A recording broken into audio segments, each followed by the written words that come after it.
ఓటమిని అంగీకరించిన ముఖ్యమంత్రి రేవంత్ రెడ్డి ఓటేస్తేందుకు పోయి ఎన్నికల నిబంధనలను తెలిసి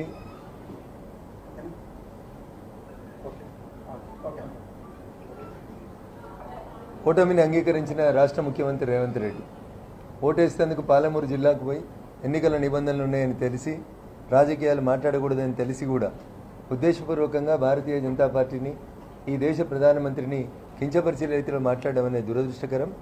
ఎన్నికల కమిషన్ నేను మెయిల్ ద్వారా మా పార్టీ ఫిజికల్గా వెళ్ళి కంప్లైంట్ ఇచ్చింది.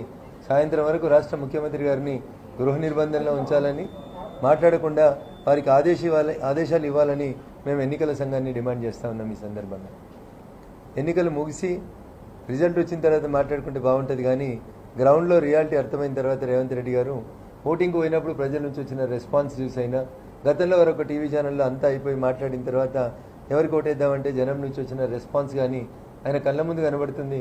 ఆయన భవిష్యత్తు ఆయన కనబడుతూ ఉంది.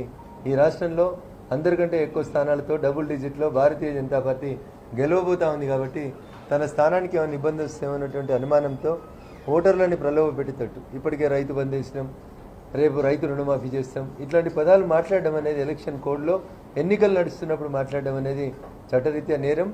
పోలీస్ యంత్రాంగం వెంటనే, ఎన్నికల సంఘం పోలీస్ యంత్రాంగానికి వెంటనే ఆదేశాలు జారీ చేయాలి. ముఖ్యమంత్రి గారి మీద కేసు నమోదు చేయాలి. సాయంత్రం పోలింగ్ ముగిసేంత వరకు లేదా ఇంకో 2 రోజుల వరకు ఆయనను గృహ నిర్బంధంలోనే ఉంచాలని చెప్పి నేను ఎన్నికల సంఘానికి ఇప్పుడే కంప్లైంట్ చేయడం జరిగింది. రాజకీయాల్లో విలువలు పాటించాలి, మధ్యవర్తులు ఉండి మంచిగా మాట్లాడుకుందాం అంటున్నటువంటి ముఖ్యమంత్రి గారు మరి ఎన్నికల కోడ్ ఉందని తెలిసి కూడా బీజేపీ మీద అట్లా మాట్లాడడం అనేది ఎంతవరకు సంస్కారమో వారే ఆలోచించుకుంటే బాగుంటుంది. ఎలక్షన్ కోడ్ సాయంత్రం 7 గంటలకి ఎన్నికలు అయిపోయిన తర్వాత ప్రజల్ని ఇన్ఫ్లుయెన్స్ చేయకుండా ఉంటుంది. కాబట్టి ఎన్నికల కోడ్ ఉన్నప్పటికీ కూడా తర్వాత చర్చ పెట్టుకోవడానికి అవకాశం ఉంటుంది.